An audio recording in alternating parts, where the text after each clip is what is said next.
this great inheritance and of the duties and heavy responsibilities of sovereignty, which have now passed to my beloved daughter.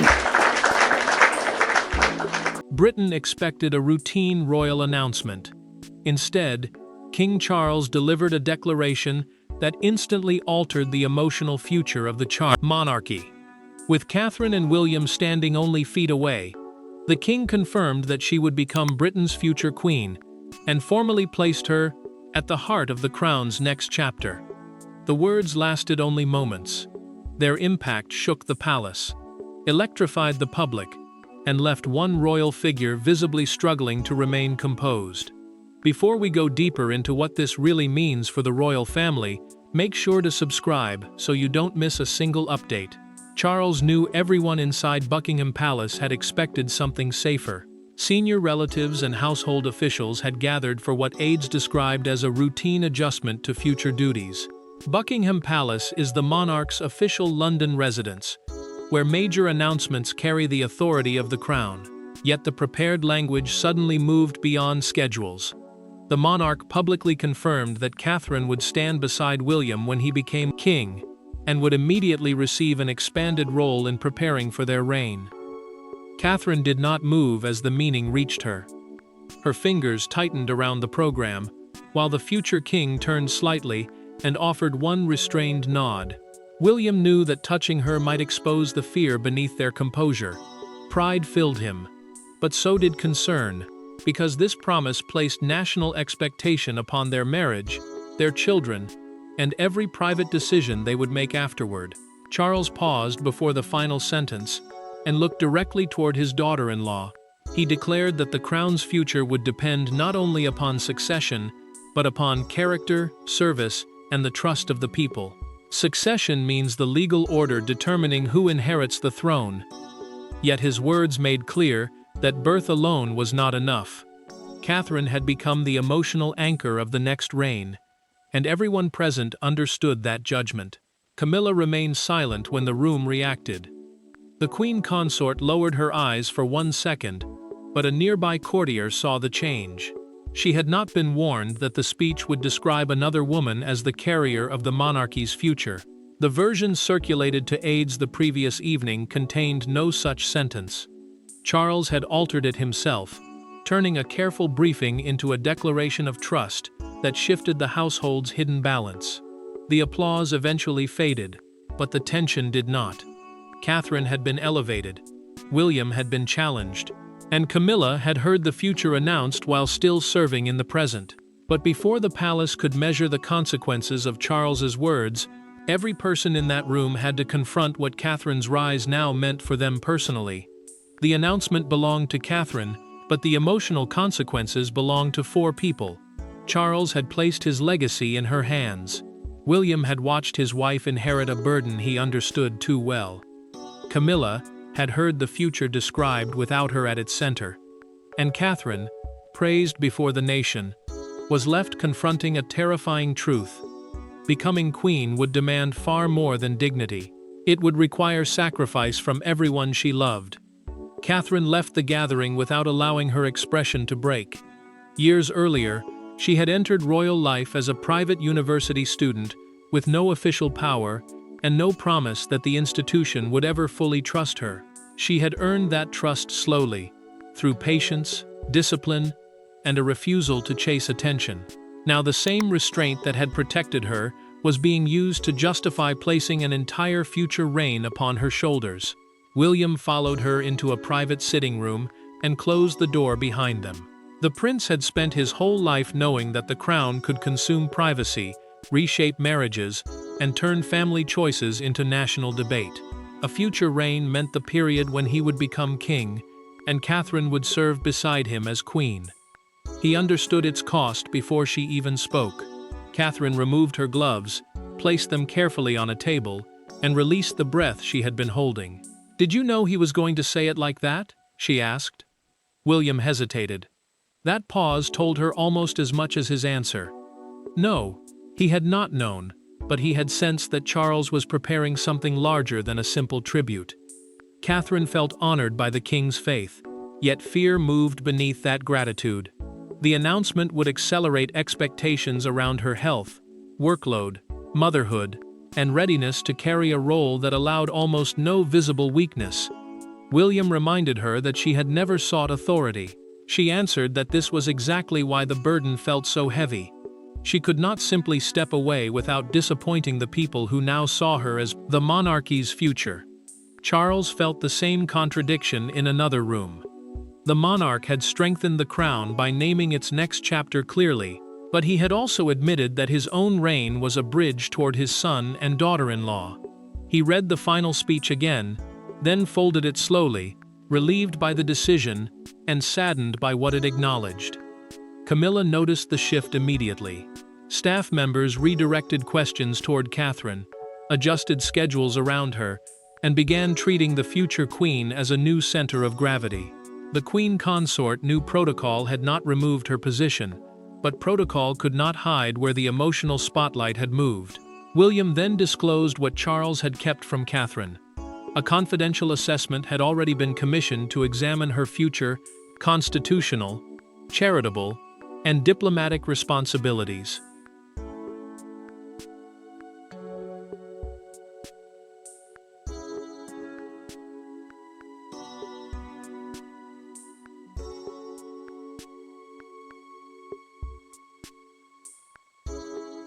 State and its public institutions. This was not spontaneous praise. It was the public result of months of planning, including new household structures and a gradual transfer of influence. The answer lay in one private royal gathering months earlier, a moment so decisive that those present would later call it the true point of no return.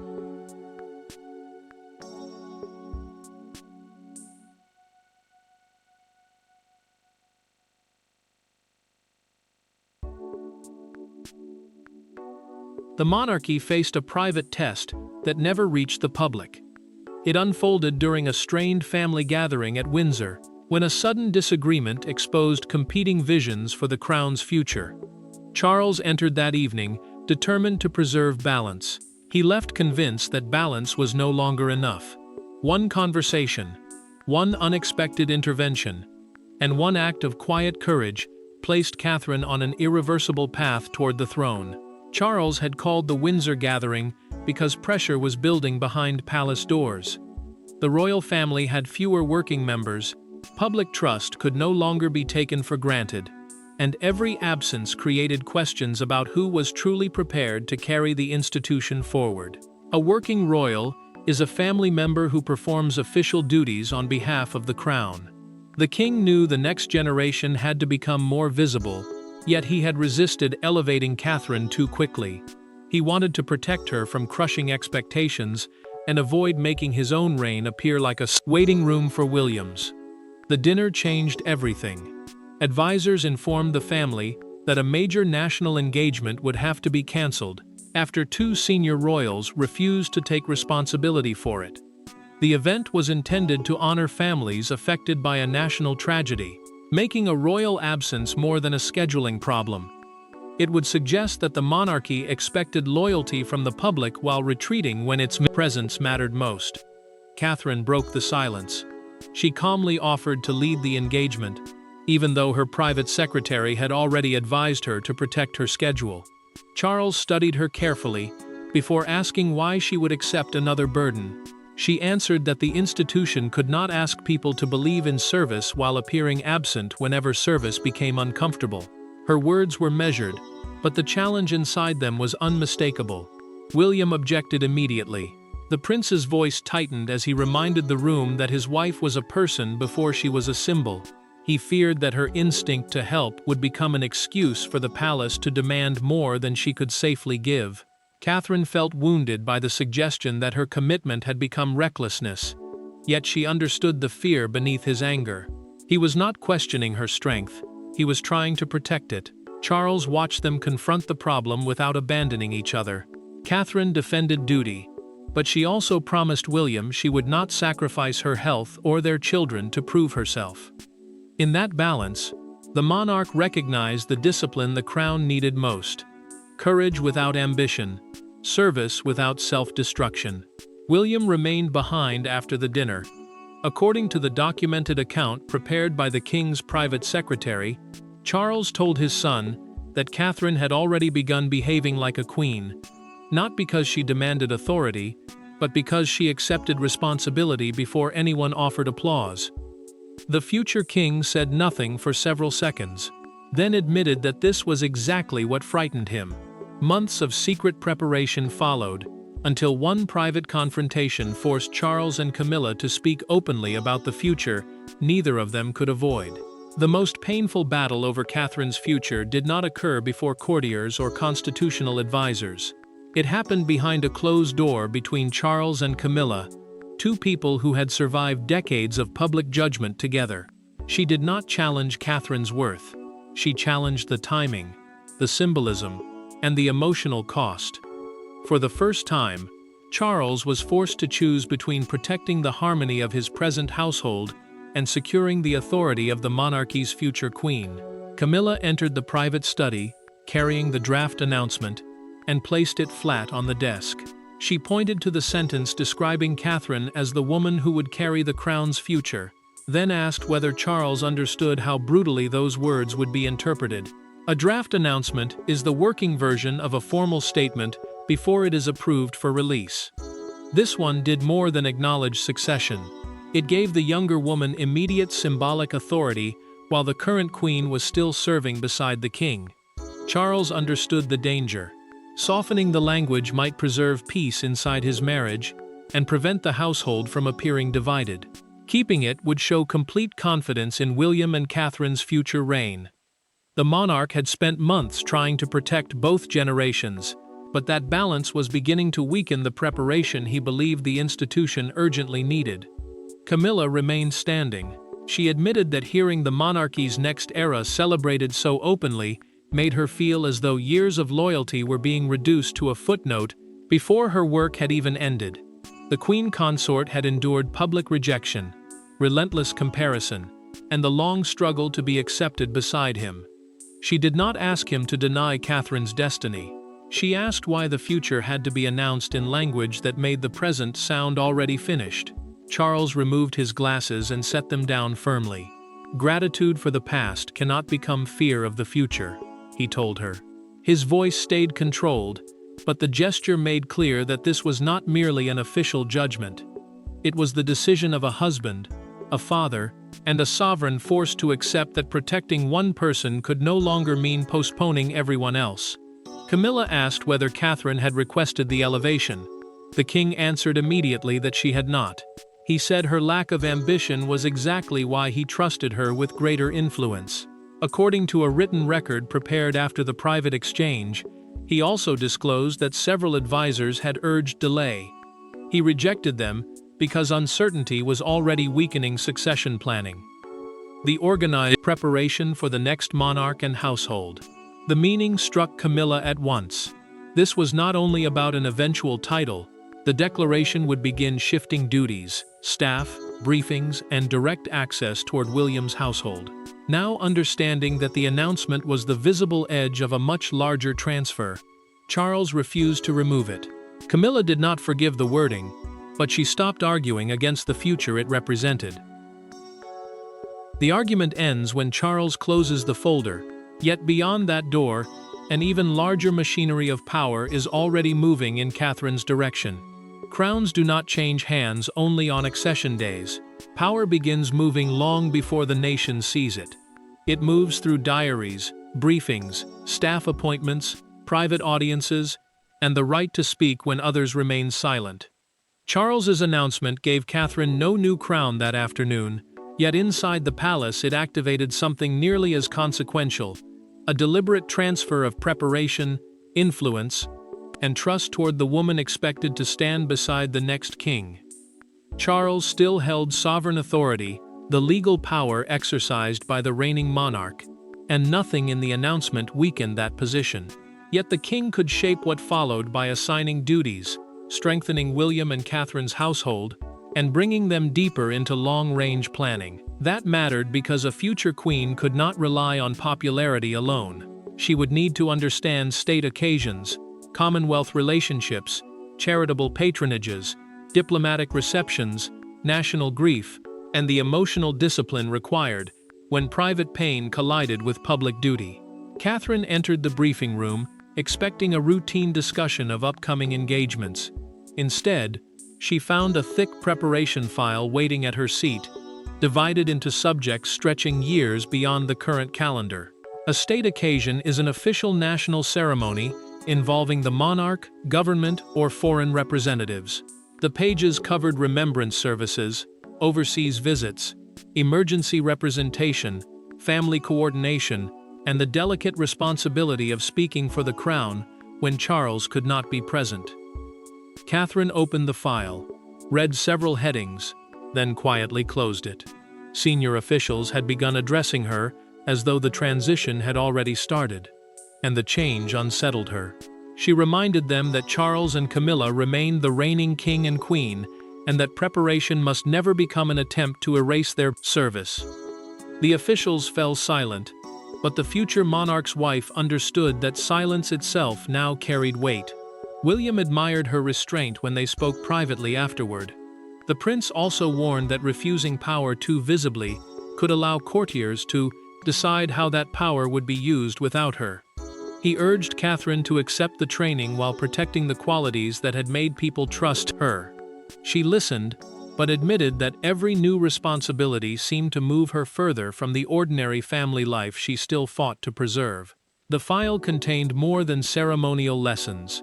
A confidential note recorded that Charles had authorized Catherine to receive selected briefings directly instead of waiting for information to pass through several palace offices. According to the written authorization held by his private secretary, the decision was meant to prepare her for moments when delay could weaken the crown's response. Charles reviewed that authorization alone before signing it. The monarch paused with the pen above the page because he knew exactly what the signature meant. It strengthened continuity and protected the monarchy's future. But it also forced him to acknowledge the limits of his own reign. He signed anyway.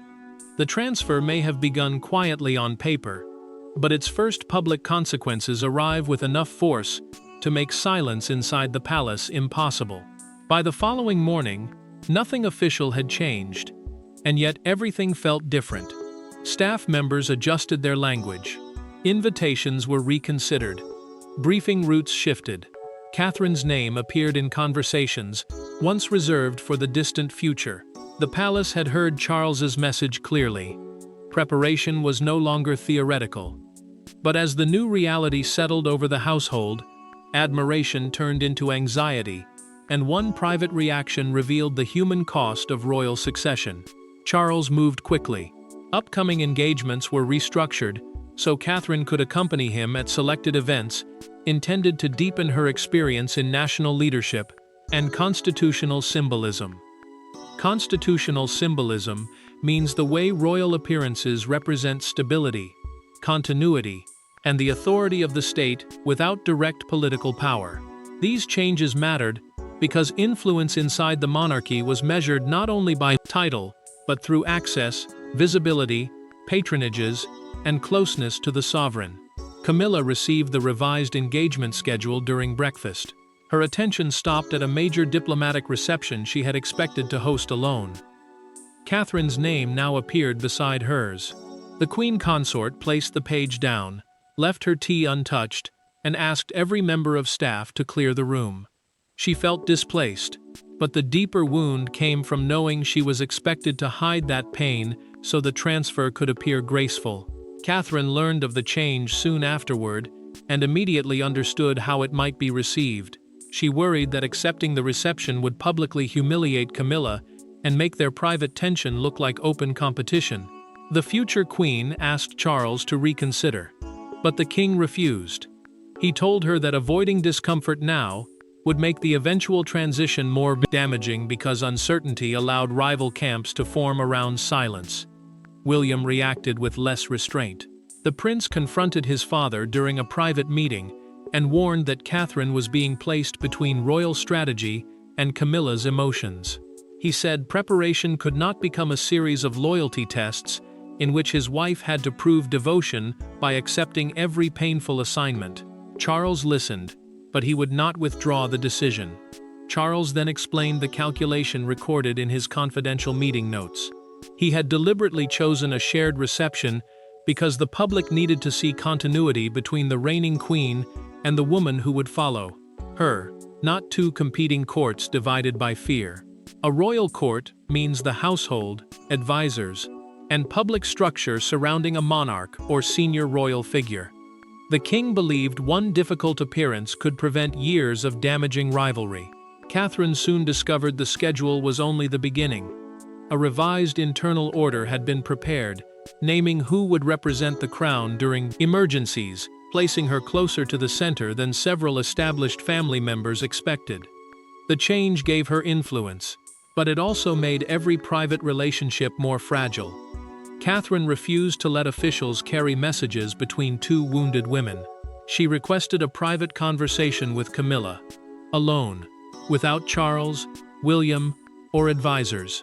With the palace divided by what remained unspoken, Catherine walks toward the one meeting that could either deepen the fracture or finally break its hold. No secretary recorded the conversation. No advisor prepared the language. No husband stood nearby to intervene. Catherine and Camilla met alone, carrying different histories but facing the same unforgiving institution. One had fought for decades to be accepted beside a king. The other had just been told she would someday replace her. What passed between them was not a battle for a title. It was a reckoning between two women terrified of being misunderstood.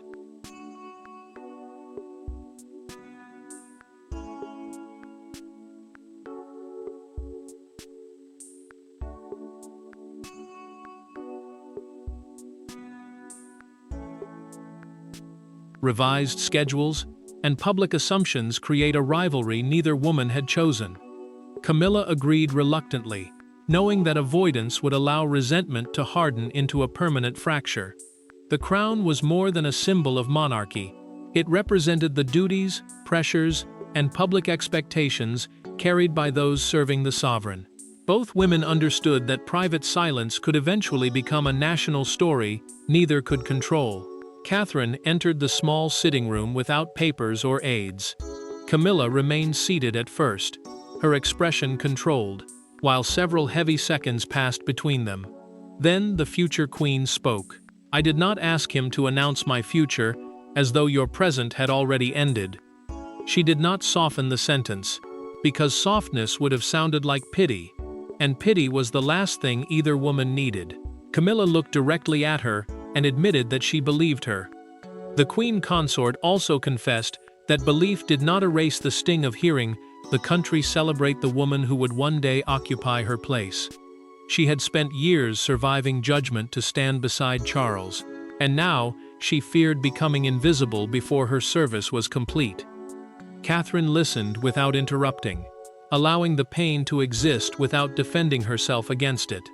Catherine then revealed, through the private conversation later documented in her personal meeting notes, that the declaration had frightened her. Becoming queen would expose her children, marriage, health, and private weaknesses to greater pressure. She had not heard triumph in Charles's words. She had heard the sound of another door closing on ordinary life. Camilla's resistance began to change. She warned Catherine that the monarchy rewarded composure while often ignoring the suffering required to maintain it. Her words no longer sounded like a challenge. They sounded like protection from someone who understood the cost. Camilla also disclosed that she had asked Charles to change the announcement, but never requested that Catherine's preparation be stopped. Her objection was to the cruelty of the wording, not the succession itself. Catherine answered by offering to stand beside her at the revised reception, not behind her and not ahead of her. Camilla rose and briefly took her hand. The wounds remained, but the rivalry did not. When the two women finally step into public together, the country sees more than protocol. It sees the first visible shape of the monarchy's future. The announcement escaped the palace and became something larger than royal strategy. Across Britain, Catherine's future was discussed in homes, studios, offices, and streets, as though the crown had moved closer overnight. Supporters saw stability. Critics saw careful theater. Yet one image silenced much of the argument. Catherine and Camilla entering a major reception side by side, neither retreating, neither competing, both carrying the weight of what Charles had set in motion. Broadcasters treated the declaration as the clearest endorsement yet of Catherine's readiness to become queen beside William. A future queen is the woman expected to serve alongside the next king, carrying public duties, without holding the sovereign's direct authority. The response mattered because her place had been built over years, not created by one speech. She had balanced motherhood, service, personal vulnerability, and intense scrutiny, while rarely appearing to demand recognition.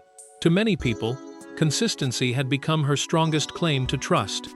One newspaper captured the national mood with a front page that spread across breakfast tables and station platforms. Catherine's composed portrait appeared beneath the headline, "The Queen Who Waits," while a smaller image showed Charles watching her after the announcement. The contrast carried its own message. One reign was still unfolding, but another was already gathering emotional force. Outside Buckingham Palace, a crowd formed near the gates as news screens replayed the king's words. One woman lifted a handwritten sign reading, "Our future is safe with her." Applause began quietly, then spread through the gathering when Charles described character, service, and public trust as the foundations of the crown's next chapter. Buckingham Palace is the monarch's official London residence, making the gates a natural place for the public to gather during major royal moments. Catherine watched the coverage with unease rather than triumph. She told William that affection could become another kind of pressure when people started believing she was incapable of failure. The prince understood. He reminded her that the public did not need perfection. It needed honesty, endurance, and proof that the family behind the titles understood ordinary fear, grief, and responsibility. Palace officials confirmed the announcement's true weight through action. Catherine's schedule expanded.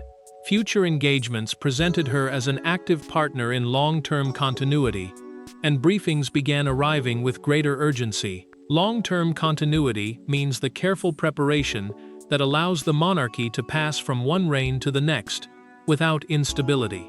Charles watched Catherine and Camilla enter the reception together. The king's shoulders eased when the room rose, because the unity he could not command through a speech had been created by the two women themselves. Still, public approval could not make the final choice for Catherine. That answer comes not from another palace statement, but from Catherine's final decision about the kind of queen she intends to become. Catherine did not answer the king's announcement with ambition, celebration, or a demand for greater authority. She answered it with a promise. In a private family moment after the public storm had settled, she accepted that her future could no longer remain an unspoken destination. She would become queen beside William. But she would do so on terms rooted in service, family, compassion, and quiet strength, not as a replacement for anyone, but as the guardian of what came next. Catherine sat privately with Charles and William after the reception, carrying the preparation file that had once frightened her. The declaration had transformed her eventual queenship from a distant assumption into an active national commitment backed by real duties, direct briefings, and deliberate planning. Queenship means the public role and responsibilities carried by the woman serving beside a king. The change mattered because Britain was no longer merely expecting her future. The monarchy had begun preparing for it openly. Catherine returned the file to the table and rested her hand upon it. She told the king she would accept every responsibility required of her, but she would not allow the crown to separate her from the values that had brought her this far. Service without compassion would become performance. Duty without family would become emptiness. Authority without humility would destroy the trust Charles had placed in her. Charles looked at her with pride that quickly gave way to emotion. The monarch said those values were exactly why he had made the announcement. He had not chosen her because she appeared flawless. He had chosen her because she understood weakness, pressure, and the need to remain human while carrying something larger than herself. For the first time, the king allowed himself to admit that the institution would endure beyond him through people he fully trusted. William reached for Catherine's hand and promised she would never carry the burden alone. The prince knew the throne could isolate those closest to it, but their future reign would not become a solitary performance. They would lead as partners, protect their children together, and face public judgment without allowing it to divide their marriage. Camilla joined them later without ceremony or prepared words. The queen consort acknowledged Catherine's future without bitterness, while the younger woman honored her present service and everything she had endured beside Charles. That exchange closed the emotional divide that had threatened to turn succession into rivalry. Emotional continuity, the passing of trust and responsibility between generations, had finally replaced competition. Charles's declaration had never been a surrender of authority or a rejection of Camilla. It was a conscious act of continuity, giving William and Catherine permission to prepare, lead, and be trusted. The king secured his legacy. The queen protected hers. The future monarch gained a true partner, and Catherine accepted history's demand without losing herself. The announcement began as a royal declaration, but it ended as something far greater, a united family's promise that when Britain's next queen finally rises, Catherine will be ready. Thanks for watching. Please don't forget to like and subscribe, and we will see you in next one.